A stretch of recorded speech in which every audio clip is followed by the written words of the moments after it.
perusahaan pertambangan PT Toshida Indonesia yang beroperasi di Kabupaten Kolaka, Sulawesi Tenggara, diduga merugikan negara hingga ratusan miliar rupiah dari izin usaha pertambangan atau IUP yang diberikan. Dugaan kerugian negara tersebut ditimbulkan dari kewajiban membayar penerimaan negara bukan pajak PNBP yang tidak dilakukan sejak tahun 2010 hingga 2020.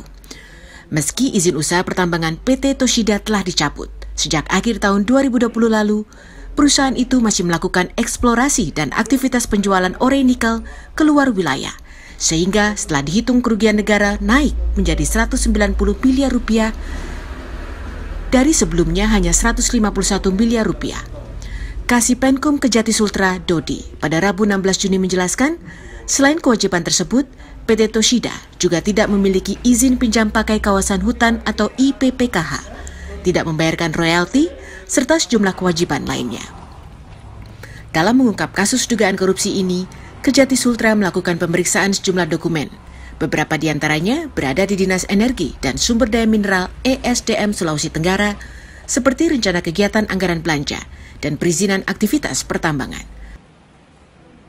Di antaranya harus membayar PNBP PKH, royalti, kemudian dana program pemberdayaan masyarakat dan CSR.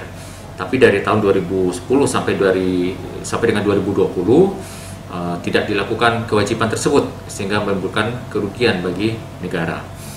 Kemudian sekitar akhir tahun 2020 izinnya dicabut, tapi setelah dicabut izinnya tetap melakukan usaha, mereka tetap melakukan kegiatan sampai Maret 2021 itu telah merugikan kerugian negara sebesar 190 miliar.